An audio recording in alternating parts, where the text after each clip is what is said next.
pertanyaan saya, Bang. Ini saya baru mau jelaskan. Sahabat-sahabat dimanapun berada, saya Zulkifli M. Abbas mengharapkan sahabat-sahabat semua untuk kemudian mensubscribe, like, dan juga men-share channel kita ini. Salam Tauhid, salam satu Tuhan. Di YouTube aman kan ya?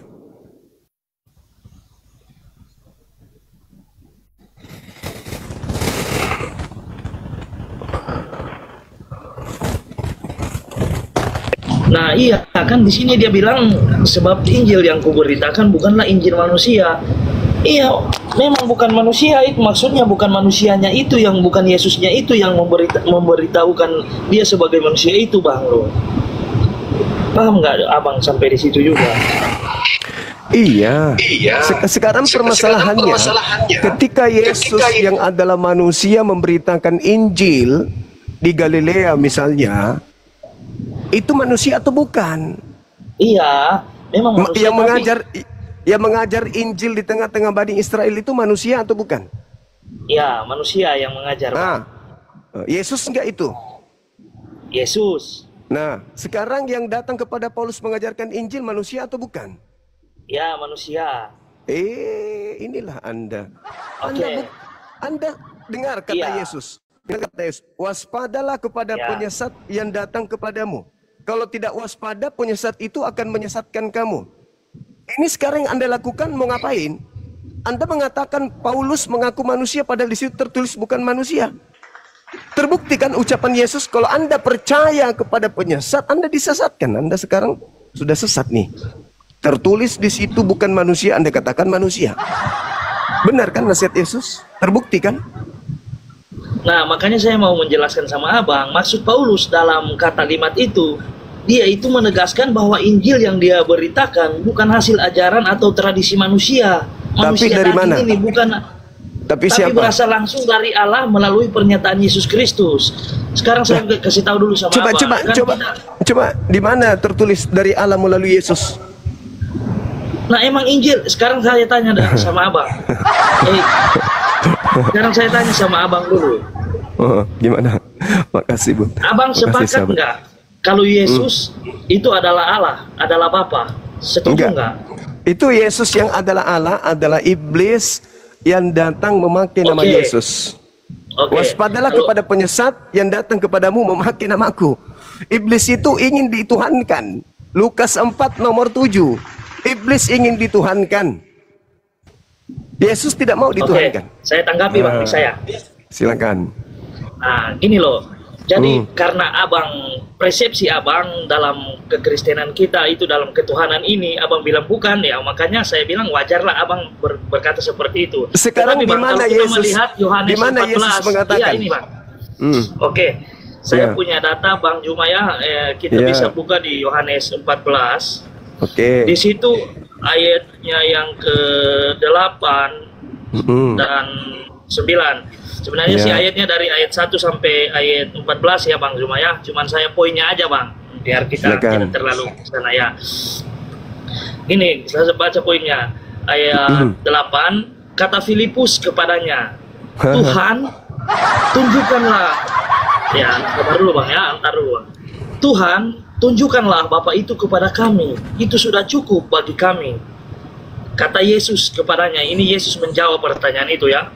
Telah sekian lama aku bersama-sama kamu, Filipus, namun engkau tidak mengenal aku. Nah, yang ditanya, nanti saya lanjutkan ayatnya.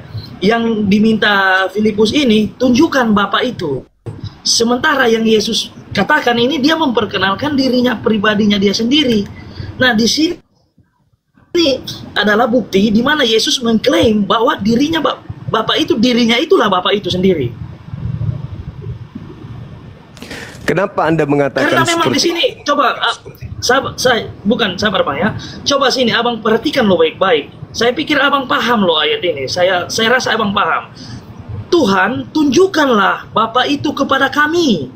Itu sudah cukup bagi kami. Dan Yesus menanggapi ini. Yesus menjawab, katanya, telah sekian lama aku bersama-sama kamu, Filipus, namun engkau tidak mengenal aku. Nah, yang ditanyai Filipus ini Bapa loh, dia minta menunjukkan Bapa, tetapi Yesus ini memperkenalkan dirinya sendiri. Sangat-sangat tegas loh ayat ini, Bang. Boleh baca Yohanes 5 nomor 37. Yohanes 5 nomor 37. Sabar saya cari, Bang ya. Soalnya saya cuma pakai HP 1 ini, Bang. Jadi agak sedikit lambat.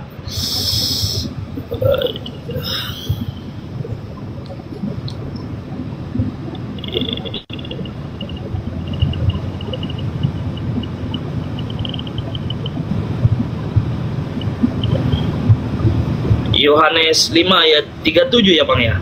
Iya. Oke. Bapa yang mengutus aku, dialah yang bersaksi tentang aku. Kamu tidak mendengar suaranya, rupanya pun tidak pernah kamu lihat. Nah, ini dia menjelaskan tentang, menurut Abang tentang siapa sih? Pandangan Abang bagaimana dalam ayat ini? Saya tanya dulu, Bang. Itu kamu yang perlu jawab, karena kamu mengatakan siapa melihat aku, melihat Bapa.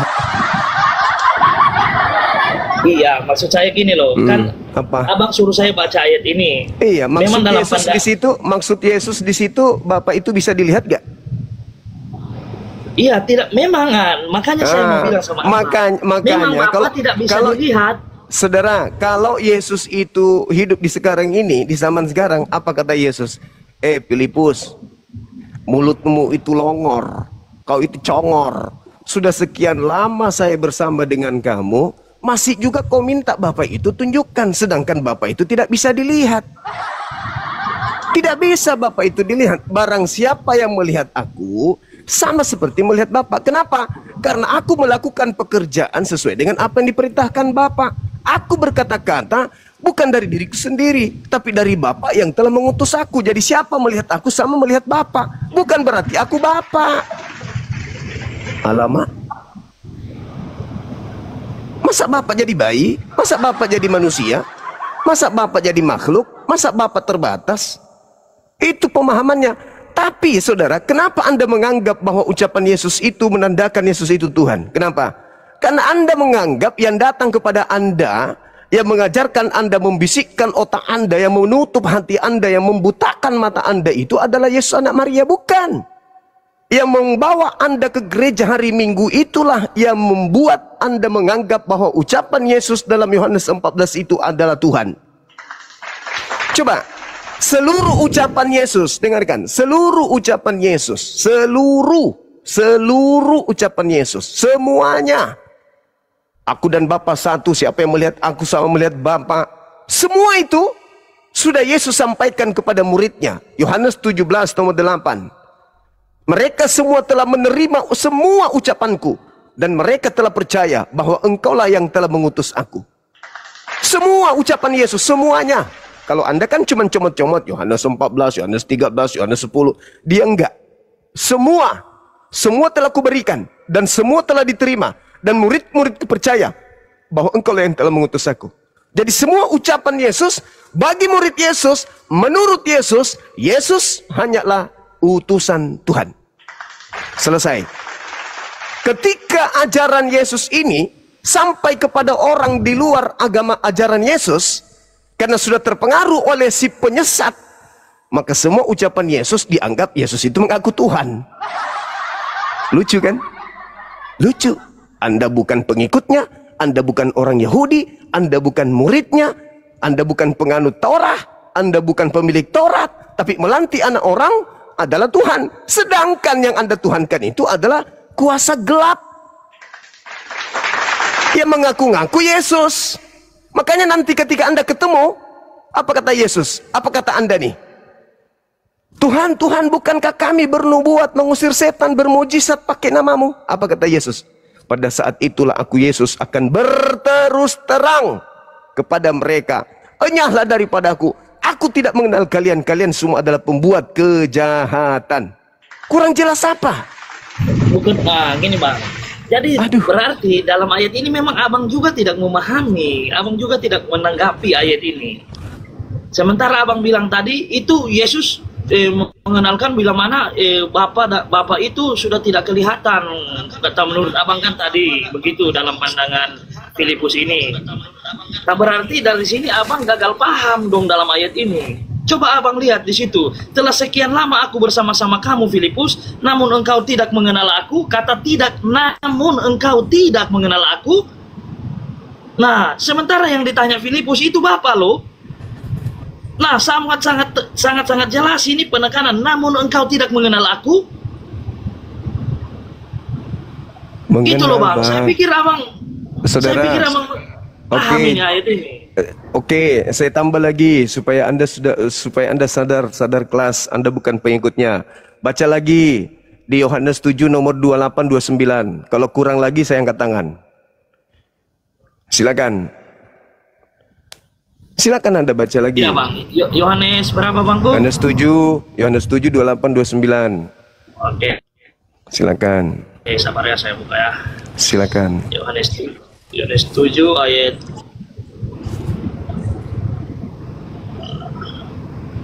Yohanes 7 ayat 28 dan 29 ya Bang ya. Siap. Ya. Waktu Yesus mengajar di Bait Allah, ia berseru, "Memang aku kamu kenal dan kamu tahu dari mana asalku. Namun aku datang bukan atas kehendakku sendiri, tetapi aku diutus oleh Dia yang benar yang tidak kamu kenal. Aku kenal Dia sebab aku datang dari Dia dan Dialah yang mengutus aku." Ya, jadi coba Abang, bagaimana dalam ini? Coba Abang jelaskan dulu maksudnya ayat ini dalam pandangan Abang seperti apa? Kamu memang mengenal aku, tapi kau tidak mengenal Dia. Kamu memang melihat aku, tapi kau tidak melihat Dia. Masa sampai segitunya sih harus dipaksakan anak orang jadi Tuhan kalian? Kalian kan kelompok di luar dari Yahudi. Kenapa nggak mau menyadari bahwa pengakuan Yesus di dalam Yohanes 17:8 itu sudah final bagi orang Yahudi muridnya? Segala firman yang engkau berikan kepadaku telah aku sampaikan kepada muridku Yahudi, bukan kepada kamu. Jadi kalau saudara ini di luar dari Yahudi menganggap Yesus itu Tuhan, yaitu derita lu kan? Sementara Yesus mengatakan dengan mulutnya, segala firman yang engkau berikan telah aku sampaikan kepada mereka. Mereka telah menerimanya dan mereka telah percaya bahwa engkaulah yang telah mengutus aku. Yang tadi Anda baca aku keluar dari Bapa, berarti bukan Bapa. Tapi Anda akan tetap memaksa dia. Enggak, dia adalah Bapa, dia adalah Bapa. Anda akan memaksa dia demi untuk Anda menuhankan sosok yang berkata, yang bernama Kristus Yesus itu. Oh, ini bukti dia Tuhan. Padahal sebenarnya bukan ini yang Anda paksa untuk menjadi Tuhan. Tapi dia yang keluar dari kubur itu. Dia jelas-jelas mengatakan loh itu. Kamu mengenal aku, tapi kau tidak mengenal Dia yang telah mengutus aku. Bahkan kesaksiannya. Yohanes 5 nomor 36. Kesaksian Yesus ya. Bukan kesaksian aku. Apa kata Yesus? Ada kesaksianku yang lebih penting dari kesaksian Yohanes Pembaptis. Apalagi cuma kesaksian seorang rei. Yohanes Pembaptis lebih penting kesaksian Yesus. Apa itu? Bahwa segala pekerjaan yang aku kerjakan, pekerjaan itu sekarang yang aku kerjakan. Dan pekerjaan itu, mujizat-mujizat itulah yang bersaksi bahwa Bapa yang telah mengutus aku. Masih kurang kesaksian Yesus itu. Tapi Anda akan tetap bantah kesaksian Yesus. Enggak, dia adalah Tuhan. Saya angkat tangan. Saya nggak bisa maksa Anda. Karena Anda sudah disesatkan. Saya hanya berusaha untuk membantu Anda dari kesesatan itu.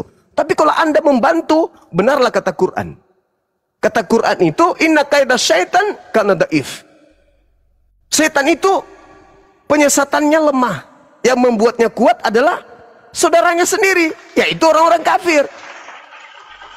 Coba, betapa banyak ucapan-ucapan Yesus yang membantah ketuhanan yang Anda tuhankan itu. Pada hari terakhir banyak orang memanggil aku Tuhan. Aku akan berkata kepada mereka, enyahlah daripadaku. Tapi gak ngepek kan? Kenapa? Karena Anda sudah terjerat dengan penyesat itu.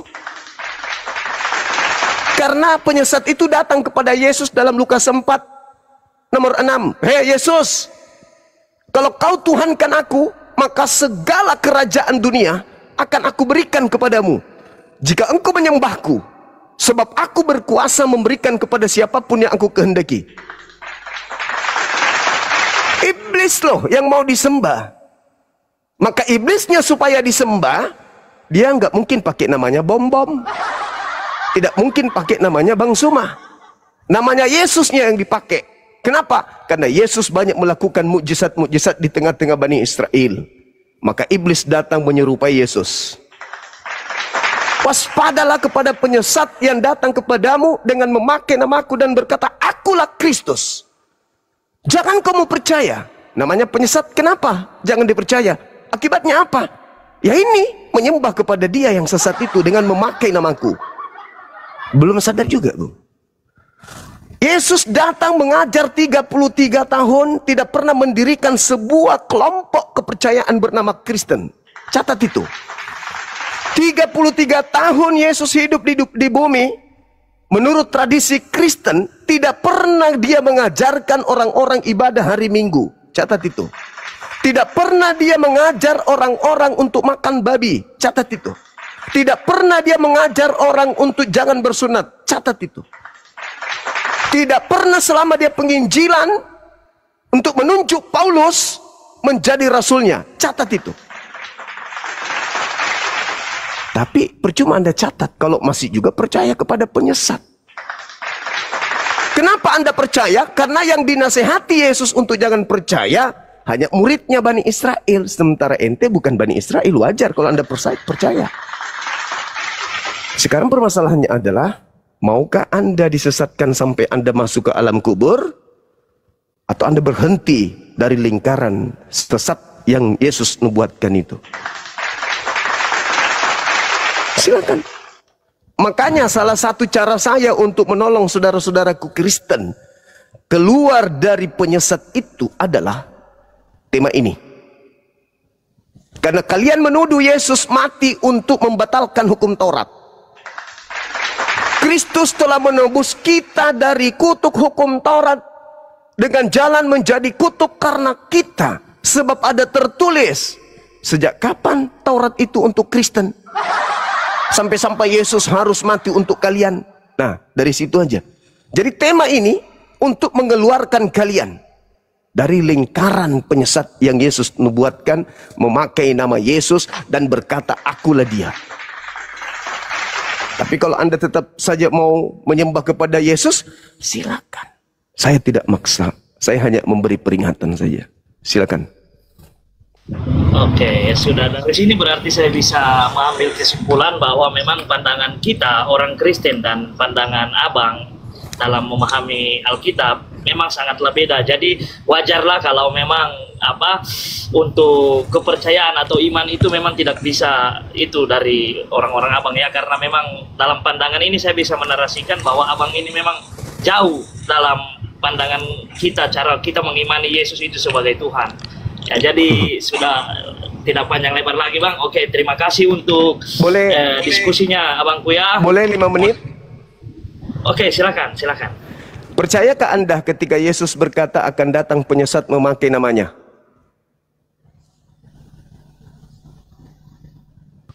Iya. Kalau Yesus mengatakan seperti itu, iya percaya. Ya. Tetapi menjadi pertanyaannya Sabar. Anda percaya kalau ada penyesat memakai nama Yesus? Siapa nama penyesat itu? Ketika menyatakan diri, Akulah. Ya, lanjut Pak. Enggak, aku tanya sama saudara. Siapa nama penyesat itu ketika dia memperkenalkan diri? Akulah. Saya tidak tahu siapa nama penyesat itu. Masa nggak tahu? Waspadalah kepada penyesat yang datang kepadamu dengan memakai namaku.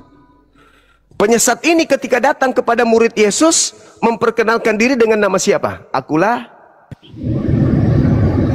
Memakai nama Yesus, tetapi ada nggak di situ saya minta sama Abang, kalau memang itu ada nggak ayatnya yang detail tertulis?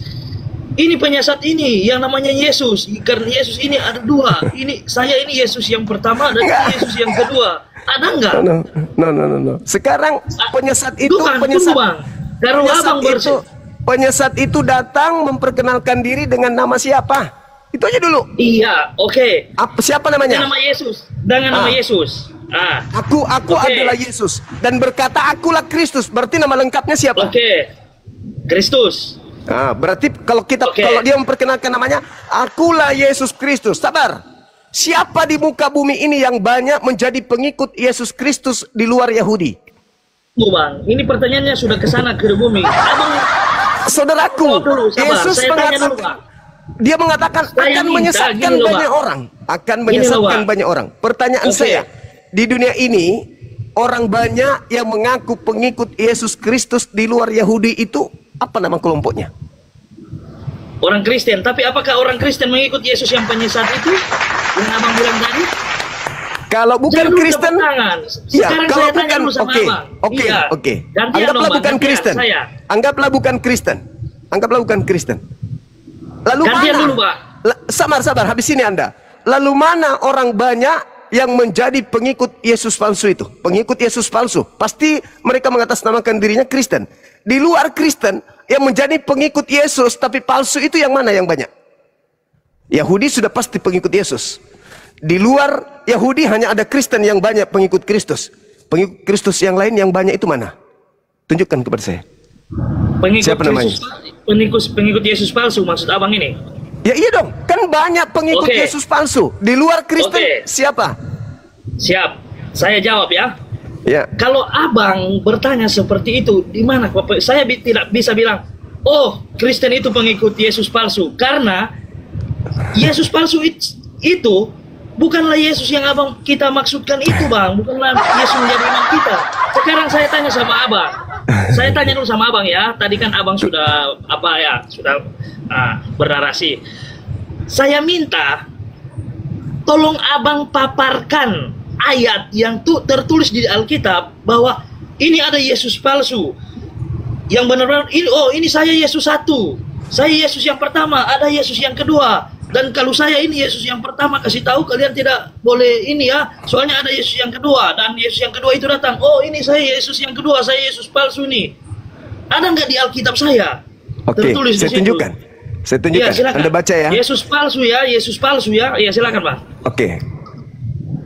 Anda baca Lukas 22 nomor 69.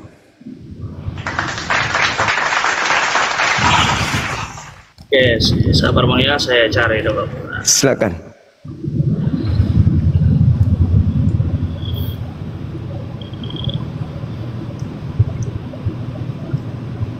Lukas 22. Oh, Lukas 22. Ayat berapa, Bang? 69. Ayat 69. Oke. Mulai sekarang anak manusia sudah duduk di sebelah kanan Allah yang Maha Kuasa. Itu perkataan siapa? Yesus. Oh, ini. Ya duduk di sebelah kanan siapa? Yesus. Ada berapa Yesus?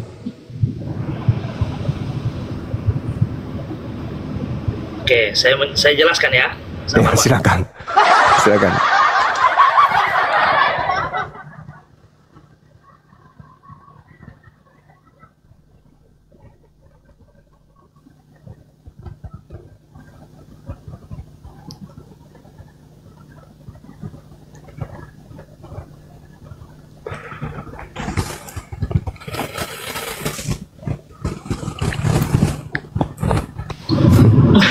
Sabar bang ya, saya jauh dari berangkat. Sorry, saya jauh dari berangkat. Silakan.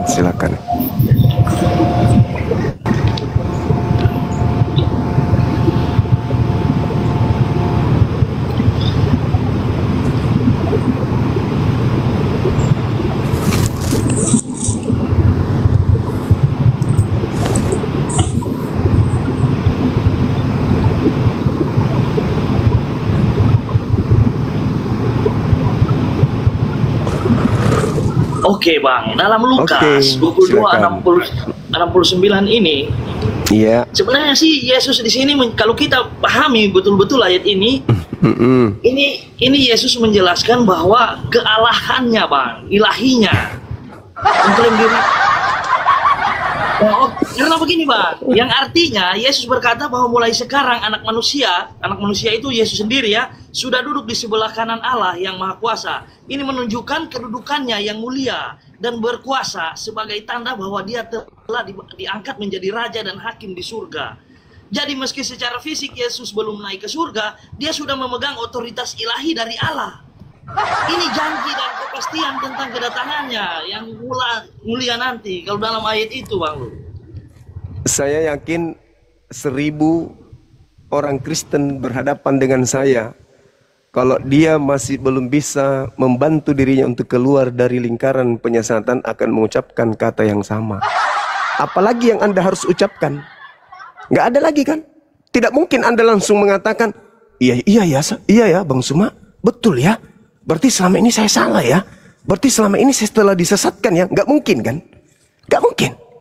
Pasti Anda akan mengatakan itu. Tak ada lagi ucapan, oh itu kan doa itu menceritakan. Padahal yang ditangkap ini, kata Yesus dalam Lukas 21 nomor 8, waspadalah kepada penyesat yang datang kepadamu dengan memakai namaku dan berkata, ego emi, akulah dia. Ego, akulah. Nah sekarang Yohanes 18 nomor 8, ketika ada prosesi penangkapan terhadap oknum yang suci, orang benar, siapa yang engkau cari? Aku mencari Yesus dari kota Nazaret. Akulah dia. Seketika ditangkap. Tak. Padahal Yesus mengatakan, waspadalah kepada penyesat yang datang kepada kalian dengan berkata, akulah dia. Nah, yang berkata akulah dia itulah penyesatnya. Ditangkap sang penyesat. Anda buka Lukas 22. Di dalam data 52, apa kata Yesus? Sang kamu ini aku penyamun. Kau pikir aku ini perampok, penjahat, sampai-sampai kau datang membawa pedang dan pentungan. Padahal setiap hari engkau melihat aku di dalam bait suci mengajar. Kenapa kau tidak nangkap aku? Kenapa sekarang ini baru kau mau tangkap? Padahal setiap hari kita sama-sama. Tiap hari kau lihat aku mengajar. Apa kata Yesus di kalimat terakhir? Oh iya, saatnya waktumu dan kuasa kegelapan. Jadi sesaat sebelum Yesus ditangkap, Yesus mengatakan, ini waktu kalian dan kuasa kegelapan. Yesus berdoa, setelahnya, sebelumnya, turun malaikat di Lukas 22, memberikan kekuatan kepada Yesus. Untuk apa kekuatan itu diberikan kepada Yesus? Untuk mati? Atau untuk terjun langsung naik terbang ke langit? Lalu yang ditangkap, kau baca kembali, saudara baca di data 68. 68 atau mulai dari 66, 67 sampai kepada 69. Kata dia, non. Dalam bahasa Yunani, non. Sekarang juga anak manusia sudah telah duduk di sebelah kanan Tuhan yang Maha Kuasa. Apakah engkau adalah Mesias? Dia enggak jawab. Dia hanya mengatakan, kau yang mengatakan. Tapi lembaga Bible mencoba untuk menambah kata. Kaulah yang mengatakan kalau aku ini adalah Mesias. Kau yang mengatakan kalau aku adalah Mesias. Padahal tidak ada ucapan itu. Dia hanya mengatakan, kau yang mengatakan. Kau yang mengatakan. Tidak ada penambahan kalau aku adalah Mesias. Ditanya oleh orang di sana, imam kepala, apakah kamu Mesias? Anak Allah yang Maha Tinggi? Kamu yang mengatakan. Terus mereka mengatakan, jadi apa poin gimana? Jadi poin apa di sini bahwa saya bisa simpulkan bahwa yang Anda kan bertanya mana Yesus palsu? Saya kasih data itu Yesus ada dua. Iya Bang, ya saya sudah apa ya. Ntar ya saya tanggapi. Berarti saya bisa bilang bahwa memang yang abang ingin menunjukkan bahwa kita menurut abang yang disembah Kristen itu adalah Kristen palsu. Ternyata itu tidak selaras dengan apa yang kami imani. Karena yang kami imani adalah Yesus yang menjadi jalan kebenaran dan hidup. Itu Bang, bagi kami orang Kristen. Itu ucapan Yesus, akulah jalan, akulah kebenaran, akulah hidup. Itu ucapan untuk siapa? Untuk orang Kristen atau? Itu untuk ucapan siapa? Untuk orang Yahudi atau untuk Kristen? Nah, siapa lagi kalau bukan untuk pengikut Kristus, Bang? Nah, itu ucapan Anda itu karena Anda mau memaksakan si penguasa gelap ini duduk seperti Yesus. Saya ulang lagi. Pernahkah Yesus berkata dirinya untuk di luar Yahudi? Pernah nggak? Pernah nggak dia mengatakan bahwa aku diutus untuk orang-orang di luar Yahudi? Pernah nggak? Iya, oke, tidak pernah. Tidak pernah. Berarti setiap sabar. Bukankah dia pernah berkata bahwa sampaikanlah Injil ini sampai ke seluruh dunia? Saudaraku, itu ucapan Yesus yang palsu. Nah, itu kan abang ini loh, berarti dari tadi narasi kita ini, Saudara, abang ini memaksakan Yesus yang kita sembah ini untuk menjadi Yesus yang palsu. Makanya saya bisa simpulkan bahwa pandangan kita itu memang sangat berbeda, Bang. Oke, baik. Ya. Saya kasih bukti. Di Wahyu 19 nomor 16, di situ ada yang mengaku Yesus. Di pahanya ada tato, tertulis raja di atas raja. Itu Yesus. Di mana? Wahyu berapa, Bang? Coba saya cari dulu. Wahyu 19 nomor 16. Sabar, Bang, saya cari dulu. Santai kita, Bang, ya. Silakan. Wahyu 19 nomor 16. Yes. Ya, dan pada jubahnya dan pahanya tertulis suatu nama, yaitu Raja segala raja dan Tuhan di atas segala Tuhan. Ya, coba bagaimana maksud abang dalam pandangan ayat ini? Ayat ini maksudnya seperti apa dalam pandangan abang? Oke. Tolong Anda tunjukkan anak Maria kapan dia bertato. Tidak ada. Ya. Apakah Yesus ini akan melanggar firman Tuhan? Maksudnya bagaimana itu? Apakah Yesus ini akan melanggar firman Tuhan? Di dalam Imamat 19, Imamat itu kan Torah, itu kan perintah Tuhan. Imamat 19, ya, Imamat 19 nomor 28, di situ dikatakan janganlah kamu menggoresi atau menuliskan atau menulis pada kulitmu, larangan bertato.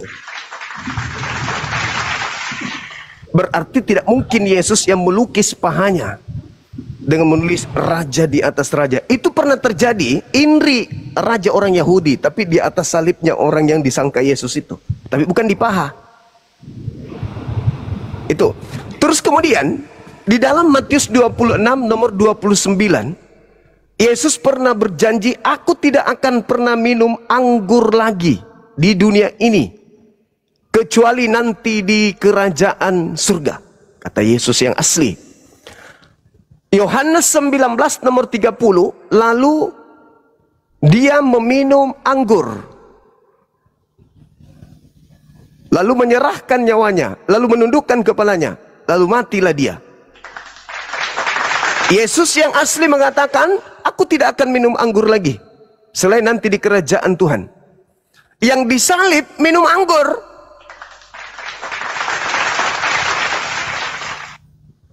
Jadi ada beberapa bukti yang saya berikan kepada saudara, bahwa mulai yang disidang yang tadi, yang mengatakan sekarang anak manusia sudah ada duduk di sebelah kanan Tuhan yang Maha Kuasa. Itu bukti. Terus mengatakan Yesus setelah ditangkap, beberapa detik sebelum ditangkap, siapa yang kau cari? Aku mencari Yesus dari kota Nazaret. Akulah dia. Satu, ditangkap dia, digiring. Yang kedua, ternyata setelah dia ditangkap, masih ada orang yang menggunakan kain lenan yang tidak ditangkap. Sedangkan orang yang menggunakan kain lenan adalah Yesus. Yohanes 13 nomor 4. Yesus melepaskan jubahnya, lalu memakai kain lenan. Di dalam Markus 14 nomor 50, ketika oknum yang mengaku akulah dia itu sudah ditangkap, murid-muridnya 11 orang melarikan diri. Tinggal ada 2 yang tinggal di situ, yaitu Yudas dan Yesus. Tetapi anehnya, ke-11 murid sudah lari, tinggal Yesus dengan Yudas. Kenapa ada di belakangnya lagi pemuda menggunakan kain lenan? Lari meloloskan diri, tidak ditangkap. Sedangkan yang menggunakan kain lenan adalah Yesus. Yohanes 13 nomor 4. Berarti yang ditangkap yang mengaku akulah dia ini, dialah yang disidang di imam-imam kepala mahkamah agama yang mengatakan mulai sekarang Yesus sudah duduk di sebelah kanan Tuhan yang Maha Kuasa. Ayo. Makanya di khutbah Petrus Anda baca di Kisah Para Rasul 2 nomor 29 sampai nomor 40. Anda baca, Anda resapi baik-baik di situ. Di situ dikatakan nubuat Daud. Dia Kisah Para Rasul berapa, Pak? Kisah Para Rasul, Kisah Para Rasul 2. Kisah Para Rasul 2. Kata mereka, kata Petrus, nubuat Daud bahwa Tuhan akan membangkitkan seorang Mesias di tengah-tengah Bani Israel. Jasadnya tidak mengalami kematian dan tidak ditinggal di alam kubur. Ayo. Ayat berapa, Pak? Ayat berapa? 29, 30, 31, 33 sampai nomor 40. Jadi ada dua Yesus. Kata Petrus, Daud sudah menubuatkan. Kuburan Daud masih ada di tengah-tengah kita. Dia yang menubuatkan akan datang Mesias. Jasadnya tidak ditinggalkan di alam maut. Jasadnya tidak mengalami binasa, tidak mati. Nomor 33, dia akan diangkat oleh tangan kanan Tuhan ke atas. Malaikat maksudnya. Nomor 36-nya, jadi Yesus yang kau salibkan itu, sudah menunjuk kepada Yesus yang anda tadi katakan, yang Anda sembah. Jadi Yesus yang kau salibkan ini, orang-orang Israel harus tahu Tuhan telah menjadikan dia sebagai Tuhan dan Kristus untuk angkatan jahat.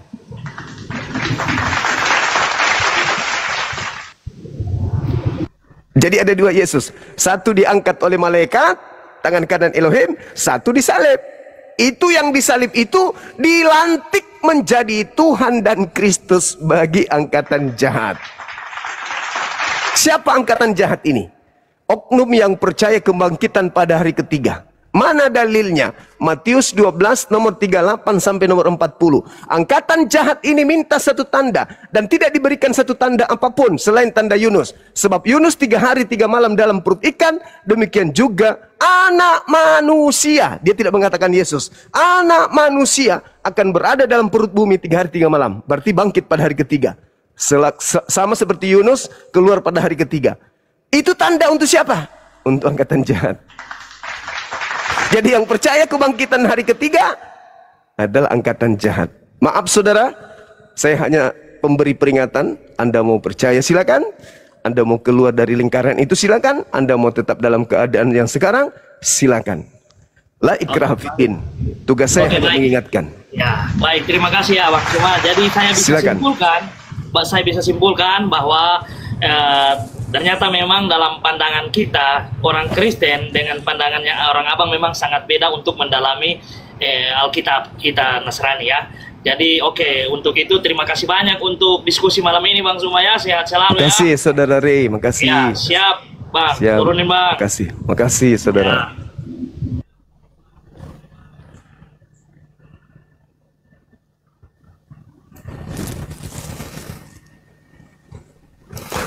Oke teman-teman, ada lagi?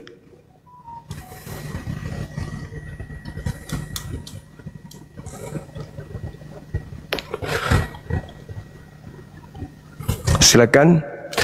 Host, jangan tidur. Moderator, jangan tidur. Jangan tidur moderator. Jangan tidur moderator.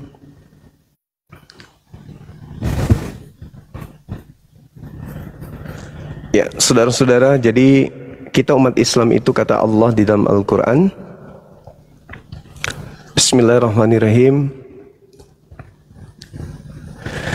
Innama tunziru manittaba'a zikrah wa khasyar rahmana bil ghaib.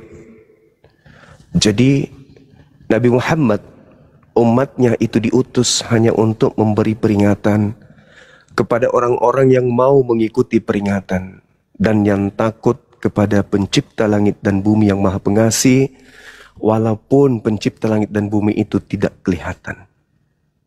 Itu tugas kita. Innama tunziru manittaba'az zikra wa khasyar rahmana bil ghaib. Itu kata Allah.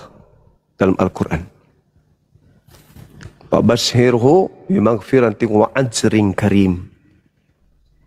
Al-Quran surah Yasin. Itu ayat berapa itu teman-teman? Jadi kita hanya memberi peringatan. Kalau saudara kita mau ya menerima peringatan itu, untuk mengikuti peringatan itu, ya silakan. Subhanallah. Tapi kalau tetap mereka, ya benar lagi ayat yang lain. Apa kata Allah? Inna qaida syaitan kana da'if. Ya. Iblis itu lemah. Yang membuatnya kuat adalah pahlawan-pahlawannya. Lemah iblis itu. Dia hanya membisikkan saja.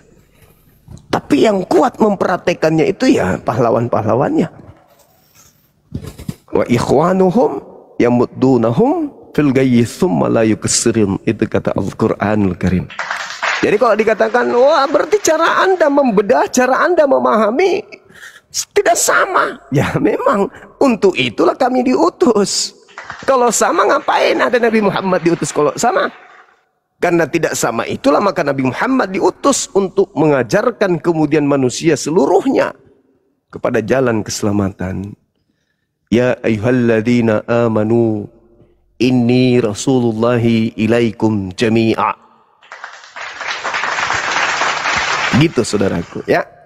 Silakan sahabat-sahabat yang lain yang ingin berdiskusi lagi dengan Bang Zuma, usahakan tetap tenang, jangan emosi, jangan ngamuk, jangan menghujat, jangan menista, jangan menghina, apalagi membahas sesuatu yang Anda tidak tahu, ya. Jangan. Santai aja, santai. Naik di sini, kita diskusi pelan-pelan. Kayaknya moderator saya ini udah malas, putus asa kayaknya. Kenapa? Karena terlalu banyak orang muslim minta permintaan, jadi saya pun tanganku ini capek nih. Saya harus angkat barbel lagi nih untuk mencari, memilih dan memilah mana yang non muslim, karena yang minta ini terlalu banyak saudara. Ya Allah ya Karim, ya Allah, saya baru mau tekan yang sedikit terasa non muslim, langsung hilang, pindah lagi karena masuk lagi permintaan baru. Itu kan, waduh, mau sampai kapan teman-teman ini? Aduh.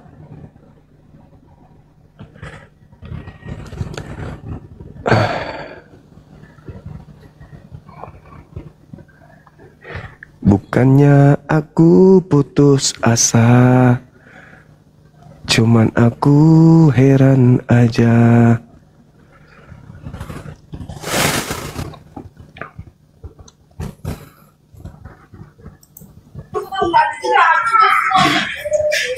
Halo. Besok pagi saya mau bangunkan untuk beli gas itu. Itu buka pintu rumah orang. Halo. Halo. Halo.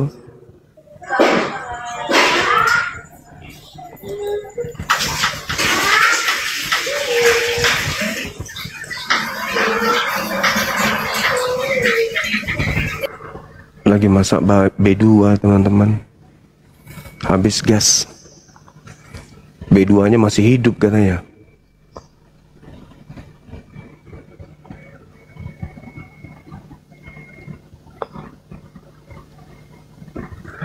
Jelas-jelas namanya Yusri, pasti muslim lah itu. Ya kan ya, tapi masih minta permintaan. Jelas-jelas namanya Al-Farisi, masih minta permintaan. Muhammad Ahmad, masih minta permintaan. Bismillah.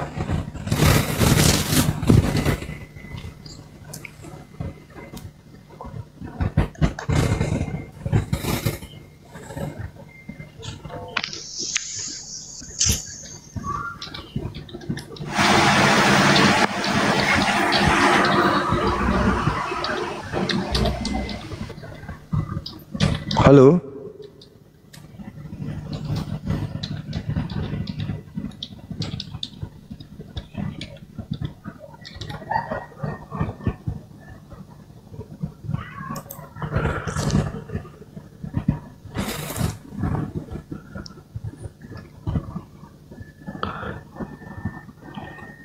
Silakan teman-teman yang non muslim aja dulu. Oh kodong.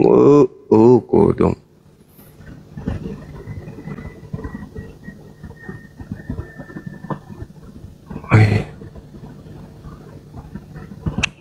Rahman, udah pasti muslim.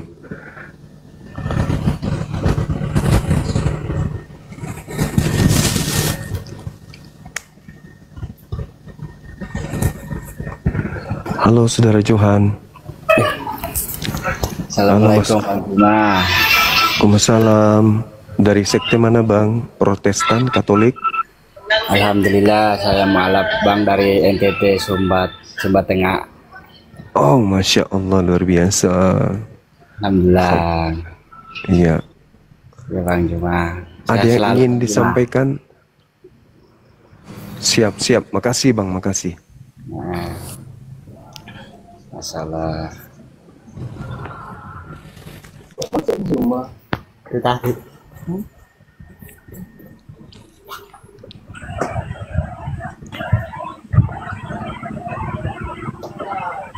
Halo, selamat malam. Halo. Halo, saudara Oscar. Halo.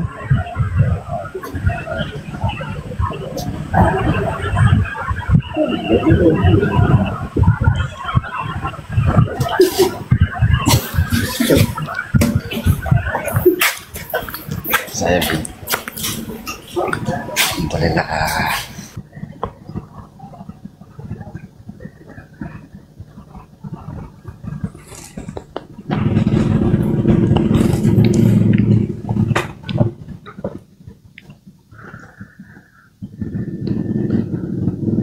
Selamat malam,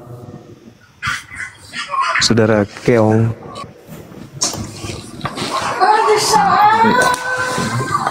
Halo. Halo.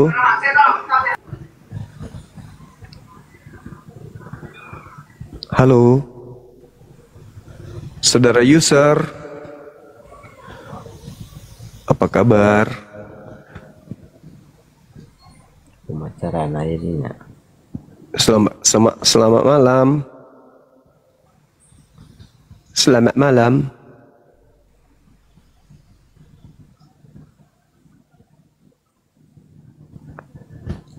Halo. Halo.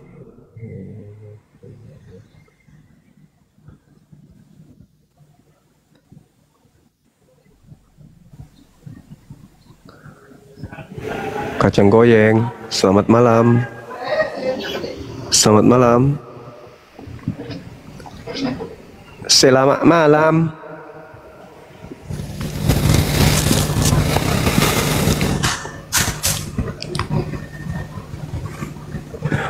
Moderator nggak ada di bawah kayaknya ya. Baiklah.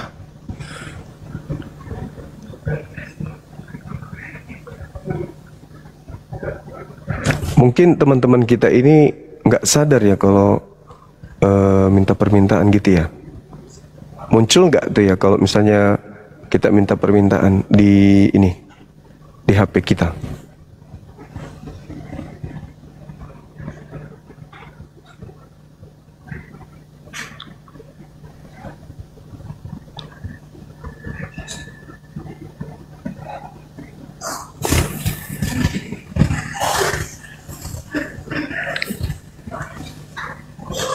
Halo.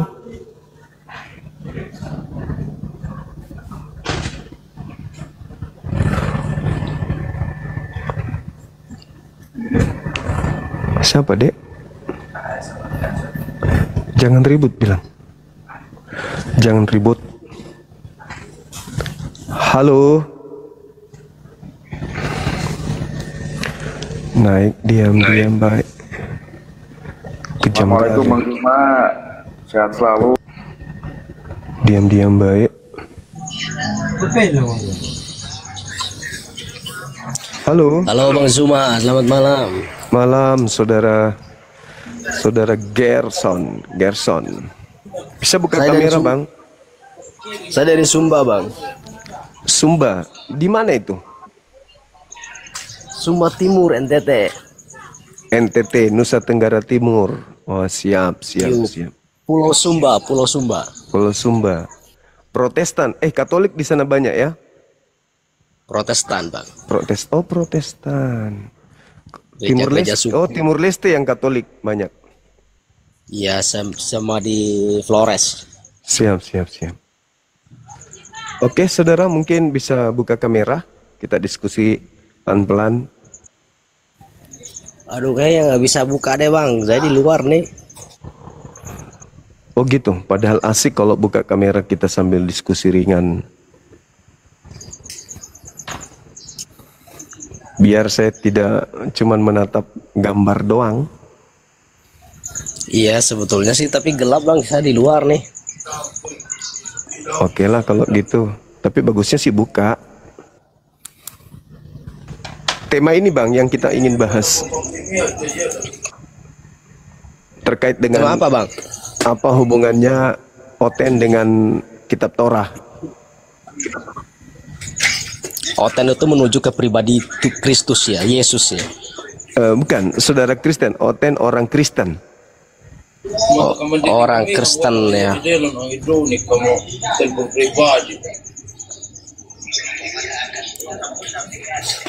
Hubungannya. Taurat itu kan sebetulnya hanya diberikan kepada orang-orang Israel Yahudi kan. Iya, betul. Berarti nggak ada hubungannya dengan Kristen? Nggak ada sama sekali hubungannya Taurat. Kalau berbicara tentang dalam konteks Taurat ya. Iya. Jadi yang dituliskan di dalam Galatia 3 nomor 13, Kristus telah menebus kita. Kita di situ siapa Bang?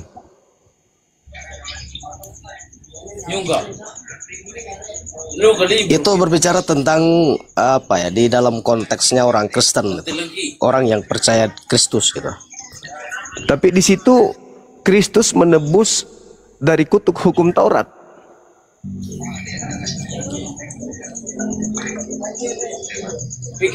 Itu di dalam konteksnya itu, di dalam konteks gereja itu, hasil penginjilan Paulus itu kan orang-orang Yahudi,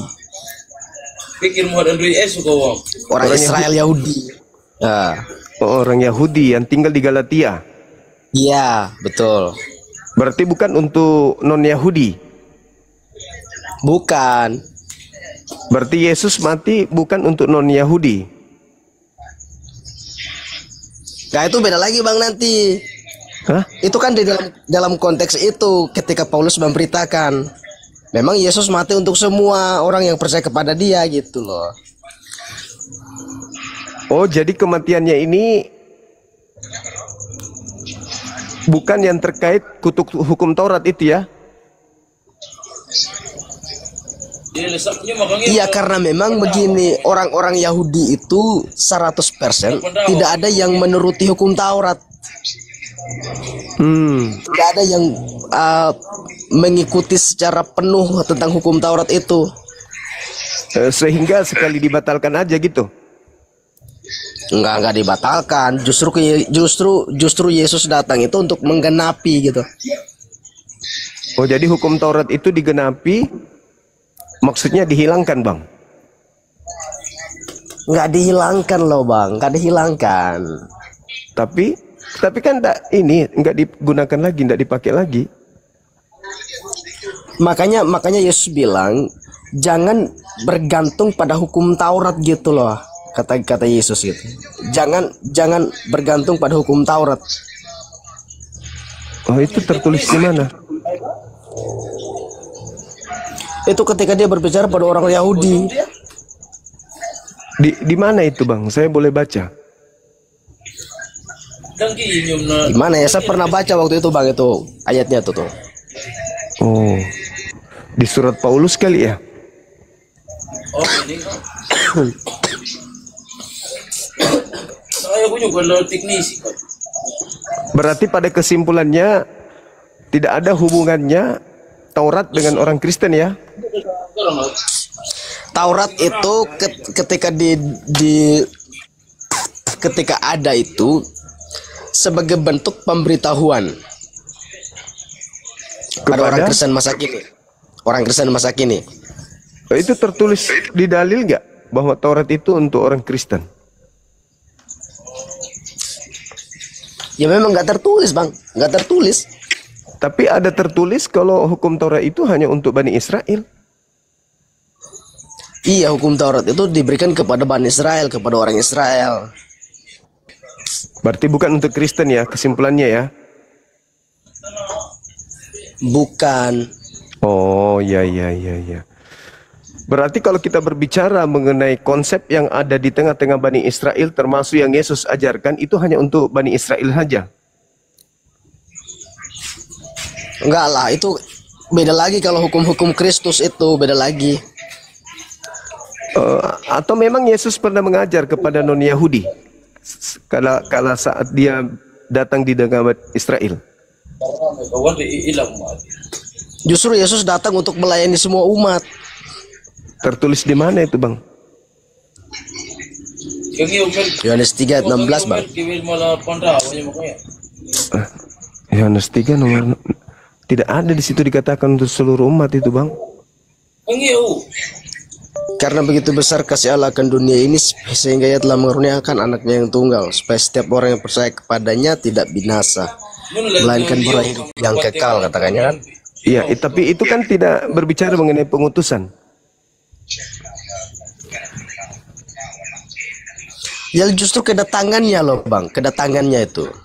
Iya, dia kedatangannya supaya setiap orang yang percaya. Iya. Percaya bahwa dia diutus untuk menyelamatkan orang yang berdosa. Bukan untuk Bani Israel.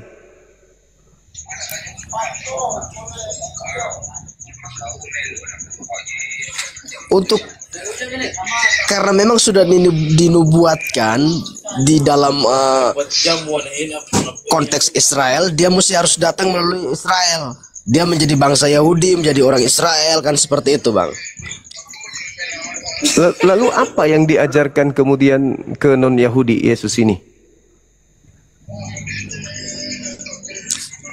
Itu pesan amanat agung.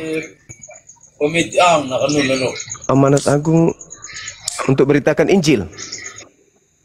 Iya. Injil yang mana? Supaya setiap orang. Injil itu kan berbicara tentang peristiwa kedatangan Kristus ketika Ia datang dalam dunia, dalam pelayanannya, dalam kematiannya, kan istilah begitu. Tapi Yesus mengajarkan Injil bukan Injil Lukas, Markus, Matius. Enggak, itu kan mereka menulis, Bang, peristiwa-peristiwa itu. Anda kena pelanggaran kenapa ya?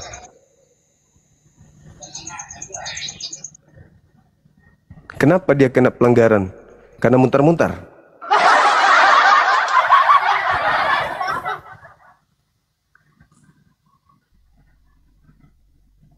Ayo teman-teman yang Muslim, tolong dibatalkan dulu. Permintaannya terlalu banyak ini. Permintaannya tolong dibatalkan. Bisa kan ya? Bisa dong. Umat Islam itu kan kalau diinfokan pasti mendengarkan. Ini yang minta puluhan ini. Halo saudara. Halo. Halo.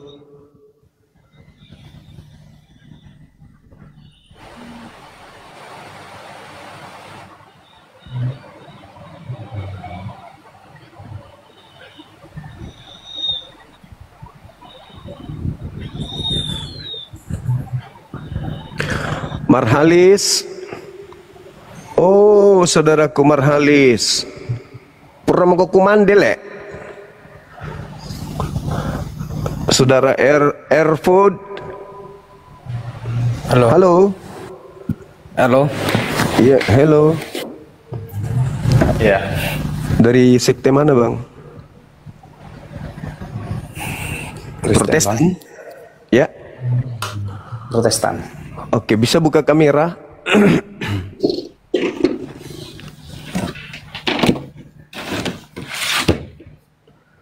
Jangan marah-marah dulu, buka kamera aja dulu.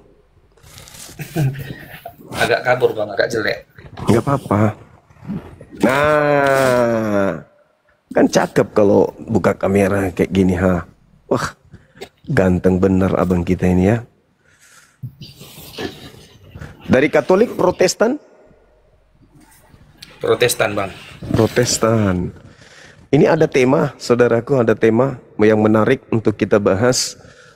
Kami ingin menggali lebih jauh lagi keberadaan agama Kristen ini terkait dengan digunakannya sebuah kitab nih. Ini kitab di dalamnya ada katanya perjanjian lama, perjanjian baru disatukan. Iya, disatukan menjadi satu buku. Di sini ada kitabnya orang Yahudi, di antaranya Taurat, yang kemudian digabung menjadi satu. Nah, sebagai Katolik saya ingin tahu. Protestan bukan Katolik. Iya, sorry. Saya mau tahu dari Protestan, legalitasnya menggunakan kitabnya Yahudi ini apa? Oh, legalitas maksudnya legalitas kayak mana Bang? Misalnya Nabi Musa diutuskan untuk kaumnya memang. Jadi mereka punya hak terhadap kitab Taurat. Nah, kalau Kristen ini di mana legalitasnya? Hubungannya dengan Taurahnya Musa itu apa? Oke. Saya rasa berbicara tentang legalitas itu berbicara tentang hukum, berbicara tentang sebuah semacam kepastian. Jadi ini nggak cocok, nggak pas kita berbicara legalitas terhadap Matius, Markus, Lukas dan seterusnya. Itu pertanyaan nggak cocok. Jadi kalaupun gitu Bang, andailah dulu abang mempertanyakan legalitas, legal ini kan resmi. Bahas legal ini kan resmi atau tidak resmi. Resmi atau tidak resmi, sah atau tidak sah, kan itu. Apakah ini Alkitab ini resmi atau tidak resmi? Dari resmi atau tidak resmi itu mengacu pada surat menyurat, yang mana surat menyurat itu berisi tentang surat pernyataan legal, itu udah sah, itu boleh dipergunakan atau tidak boleh dipergunakan.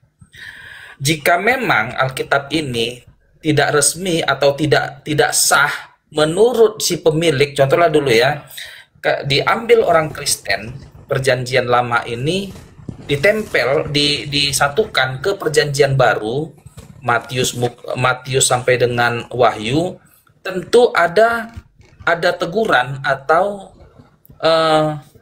sangkalan dari Yudaisme, tolong Kristen, kau itu bongkar itu perjanjian lama, jangan kau tempel-tempel itu.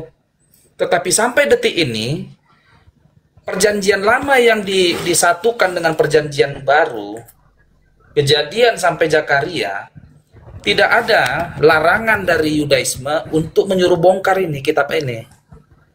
Kalau memang tidak boleh atau ada pemalsuan yang dilakukan oleh orang Kristen terhadap Kejadian sampai Zakaria, maka aku juga mengatakan, saya juga ini sebagai Kristen, kalau memang ada LAI atau lembaga Kristen si penyusun kitab ini melakukan kecurangan terhadap kitab Yudaisme, menipu-nipu ini, saya pun akan mengatakan bongkar ini, jangan kau melakukan kebohongan terhadap yang orang Yahudi itu.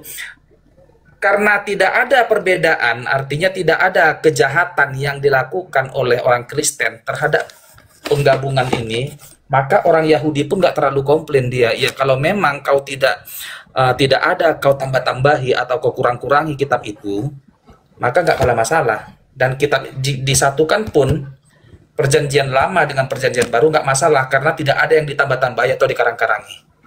Gitu Bang. Oke, baik. Meskipun mereka tidak komplain, karena memang kan orang Yahudi sekarang itu paham bahwa perjanjian lama ini sudah dimiliki oleh orang Kristen itu sejak abad pertama. Ketika kemudian di abad ketiga sebelum Masehi, Ptolemy II meminta untuk diterjemahkan kepada orang-orang Yahudi yang hidup di tengah-tengah bangsa asing. Abad keempat diresmikan penggunaannya disatukan dengan kitabnya orang Kristen. Dan kalaupun mereka tidak mengklaim, itu justru bahaya. Artinya mereka tidak pernah menganggap kitab itu adalah kitab mereka. Artinya mereka menganggap bahwa sudah sangat jauh dan tidak layak lagi disebut sebagai kitabnya Nabi Musa. Makanya mereka tidak melarang, karena toh itu bukan kitabnya Nabi Musa, tapi kitab yang mereka buat sendiri dari terjemahan-terjemahan Septuaginta. Jadi bukan alasan. Tapi satu hal yang menarik, kalau kita melihat di dalam kitab yang Anda gunakan itu, justru tertulis kalau hukum Taurat itu adalah hak milik kepunyaan Bani Yakub. Dan seruan-seruan Nabi Musa di Ulangan 33 nomor 1 misalnya, inilah berkat yang diberikan Tuhan kepada Musa hambanya itu, kepada orang Israel. Kepada orang Israel. Sementara Kristen bukan orang Israel. Kemudian kalau kita lihat di dalam Ulangan 4. Ulangan 4 juga itu, di situ sangat jelas dikatakan, maka sekarang hai orang Israel, dengarlah ketetapan-ketetapan, hukum-hukum yang kemudian datang kepadamu dan untuk kamu lakukan supaya kamu hidup. Lagi-lagi orang Israel. Nah, kalau kita melihat di dalam Ulangan 5, Ulangan 6 juga sama. Dengarlah wahai orang Israel, Tuhan Allah kita itu, Tuhan itu Esa. Kasihilah Tuhan Elohimmu. Lagi-lagi orang Israel. Dan endingnya kemudian di dalam Mazmur, di Mazmur 147, hukum yang datang kepada Yakub, aturan-aturannya kepada Bani Israel tidak diberikan kepada bangsa lain. Jadi di mana letaknya hukum Taurat itu bisa dikatakan bahwa Tuhan berfirman kepada Musa bahwa aturan-aturan, ketetapan-ketetapan, hukum-hukumnya itu diberikan untuk Kristen di luar Yahudi.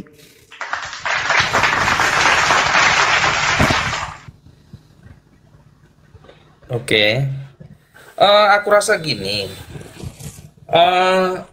Kami Kristen menggunakan kitab perjanjian lama ini, Taurat, Kejadian sampai Zakaria, karena kami memang mengakuinya bahwa Allahnya orang Israel itu, Allahnya orang Yudaisme itu, Elohim Yahweh Hashem itu adalah Allah kami, Allah Tritunggal, Allah Bapa. Hanya saja mereka tidak mengakui Yesus itu sebagai Mesias atau Allah. Itu dianggapnya kan penghinaan, itu penghujatan terhadap Allah. Sehingga karena kami mengakui Allahnya orang Israel itu adalah Allah kami, Allah yang benar, dan tulisan yang ada di kitab Yahudi itu adalah tulisan yang ini juga, nggak ada yang ditambah-tambahi, jadi tidak ada masalah. Hanya saja mereka tidak mengakui perjanjian baru ini. Itu sajanya dia. Tidak perlu ada harus ada legalitas ini itu, surat menyuratnya itu, surat biro hukum itunya itu. Untuk agama ini, keselamatan masalah rohaninya ini nggak perlu terlalu formalitas legalitas, inilah harus ada stempel lah begitu. Hanya saja jangan berbohong terhadap kitab Tuhan, jangan ada dusta terhadap kitab suci, apa adanya saja, begitu prinsipnya. Oke. Jadi kalau Anda mengatakan jangan ada dusta, iya, jangan ada dusta, ya itu yang benar kitab itu untuk Yahudi, untuk Israel. Berarti ketika Anda mengatakan itu untuk Anda, berarti itu dusta malah. Karena kalau Anda berbicara begini Bang Juma. Gimana? Bang, nggak bisa, tolonglah, nggak boleh kita mengatakan itu hanya untuk orang Israel begitu. Kan dalilnya begitu. Jangan. Kan dalilnya ada, nggak bisa kan? kita judge. Oke lah. Sekarang begini, kita masuk gimana mau dibantah dalilnya? Ini aja lah Bang. Kita udah kurasa untuk itu terlalu lama kita berputar-putar di situ. Kita masuk ke batasan. Aku mau Bang. Aku bertanya sama abang dulu. Aku sebenarnya kan kita udah biasanya juga kita komunikasi, hanya abang mungkin lupa sama aku. Aku boleh tanya dulu bang, biar kita juga saling mengetahui apa kita, batasan-batasan kita. Abang, ada dua Yesus kan gitu. Aku sering dengar bahwa Yesus yang disembah orang Kristen ini adalah Yesus palsu, bukan Yesus anak Maria. Betul, benar atau salah bang? Iya betul itu fakta, itu real. Ya, itu ya pendapat abangnya itu. Jangan dulu abang bilang fakta bagi abang. Ya itu kata Yesus, bukan saya. Oke. Aku juga sering dengar narasi abang bahwa kau itu pengikut Paulus, bukan pengikut Yesus. Yes. Kami ini sebenarnya adalah pengikut Paulus, bukan pengikut Yesus, ya kan? Ya, pintar. Oke. Bahwa kita harus merujuk pada pernyataan Yesus, bukan pernyataan Paulus. Benar bang? Semua apa yang Anda lakukan itu pernyataan Paulus semua. Nggak ada pernyataan. Nggak apa-apa bang, masuk begini bang, biar kita bedah pelan-pelan bang, baru kita batasi. Ini bang, aku sering debat-debat abang juga dengan kawan-kawan gitu, bahwa ini kitab ini bang, abang ini kitab ini banyak dipalsukan. Bahwa aku harus tanya dulu abang, apakah abang ada percaya ke kitab ini? Isinya ini percaya nggak abang ini? Saya katakan dulu bahwa hukum Taurat itu hanya untuk Bani Israel. Sedangkan kitab ini supaya cocok kemudian dengan ajaran politeisme yang dianut oleh Romawi sebelum menjadi Kristen Katolik, mereka harus mencocok-cocokkan dengan ajaran nenek moyang mereka. Orang-orang Romawi sebelum menjadi Katolik, mereka itu politeisme, menyembah kepada dewa-dewa yang nama-namanya itu mirip nama-nama planet. Merkurius, Venus, itu sembahan-sembahan mereka, dewa-dewa mereka.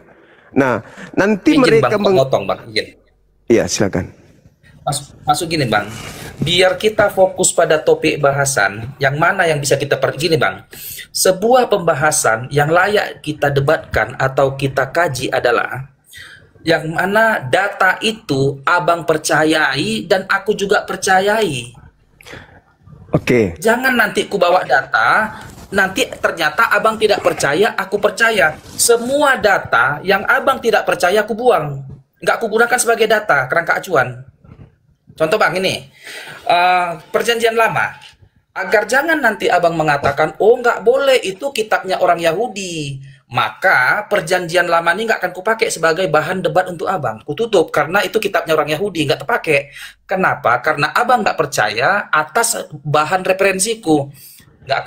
Kita akan berdebat, berdiskusi tentang data yang abang percaya dan aku percaya. Baru itu enak, baru itu imbang. Ngertinya abang kan? Iya. Terus? Oke. Yang perjanjian lama ini nggak layak aku jadikan referensi bang ya, karena ini kita orang Yahudi. Itu akui yang dulu. Berikutnya lagi bang. Silakan. Apanya bang? Ya Anda harus akui itu bahwa itu memang bukan kitab Anda. Iya, ini kitab Yahudi yang kami yang ditempelkannya nih, karena dianggap ada keterkaitannya antara nubuatan dengan perjanjian baru, maka ditempel ini disatukan. Iya. Kami akuinya itu, nggak ada masalahnya itu. Oke, lanjutnya lagi bang. Abang dari pernyataan abang bahwa Paulus ini adalah penyesat, iya kan bang? Paulus ini penyesatnya bagi kekristenan kan? Iya. Paulus inilah orang yang menyesatkan Kristen sehingga orang Kristen menyembah Yesus yang adalah samaran daripada iblis. Karena menurut abang yang bangkit pada hari yang ketiga itu adalah iblis, bukan Yesus yang asli. Yesus yang asli sudah terangkat ke surga kan gitu prinsip apa abang? Keyakinan abang? Iya, berdasarkan Bible. Bible yang menceritakan itu. Apa abang lah itu? Maka dari itu bang, gimana? Itu bang, maka kisah para rasul sampai dengan Wahyu juga nggak terpakai karena bang di Pulau Patmos itu bang yang bertemu dengan Yohanes itu, abang pun nggak percaya bahwa itu Yesus, bahwa yang menampakkan diri di Pulau Patmos adalah iblis, ya kan Bang? Peringatan pelanggaran oleh tamu. Kenapa kok tamu-tamu saya kok pelanggaran semua? Kenapa ya? Sudah dua yang kena pelanggaran. Kenapa dia? Kira-kira apa pelanggarannya, teman? Dia kan tidak merokok. Hah? Kenapa bisa? Pada beliau lagi serius loh. Lagi semangat kali teman kita. Kok bisa TikTok ini? Sorry. Saya harus batuk. Kenapa bisa teman-teman? Teman kita itu kenapa? Astagfirullahaladzim. Permintaan tidak kurang-kurang ini.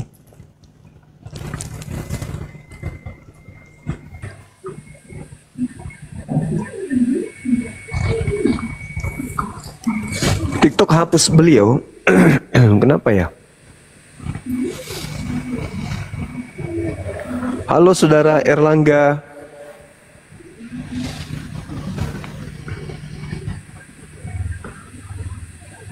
Halo. Halo. Bang Ucok. Halo. Saudaraku Ucok, apa kabar?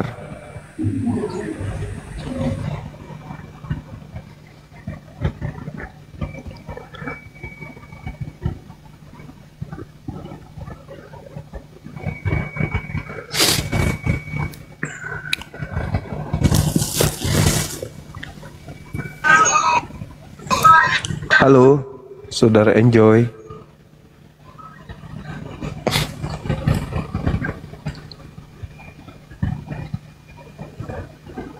Tolong ya saudara Muslim dibatalkan aja dulu permintaannya bang.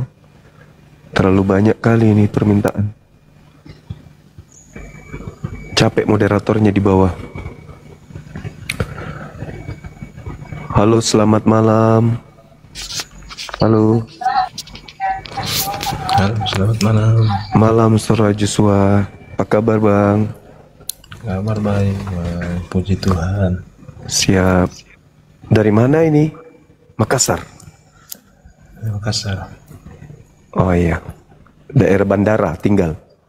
Iya, bandara. Tetangga kita berarti. Bisa buka kamera, abang?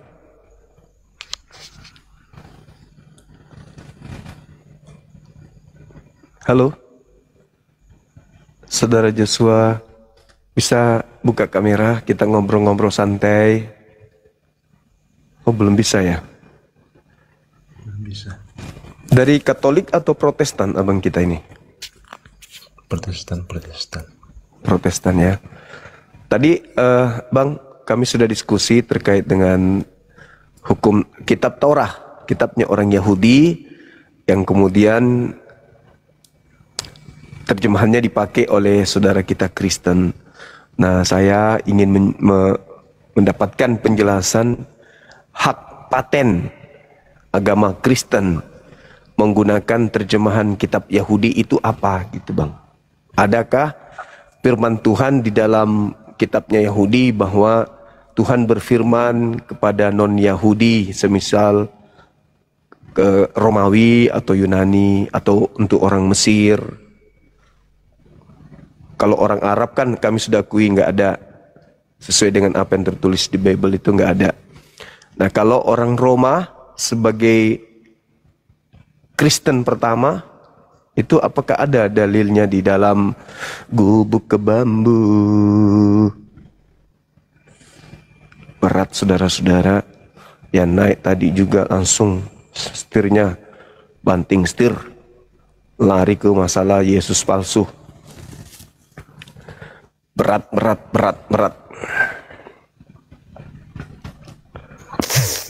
Wih, halo, saudara Arman. Wih, halo. Selamat malam, saudara Arman Redes. Halo. Halo. Wih. Marah kayaknya ini abang ini. Marah karena penyamarannya dibongkar sikit-sikit abang ya.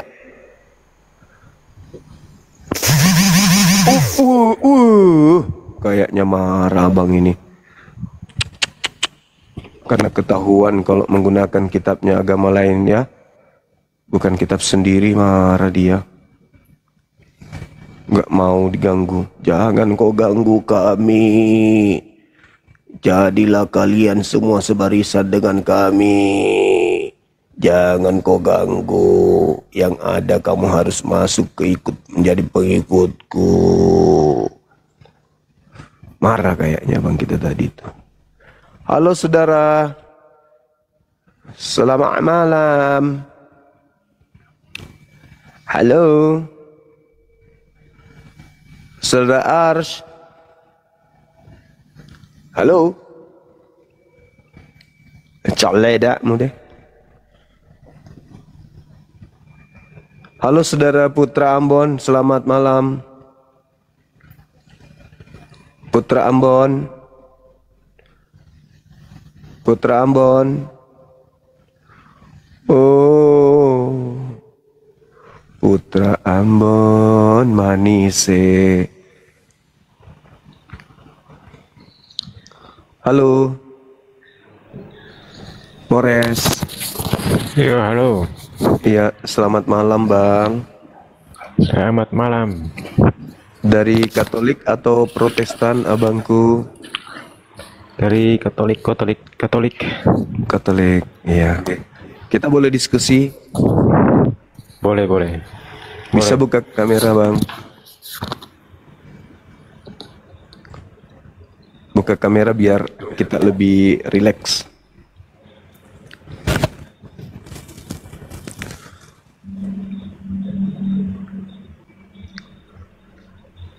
Silakan abang. Udah bisa? Ah, mantap sekali. Keren. Ini di mana? Di Timur Leste? Flores? Di Flores. Maskernya belum ditutup, Bang. Kalau mau pakai masker ditutup aja, nggak apa-apa. Iya. Salam kenal ya, Bang ya. Oke, salam kenal juga, Bang. Oke, sip. Tema kita malam ini terkait dengan kitab Torah. Apa hubungannya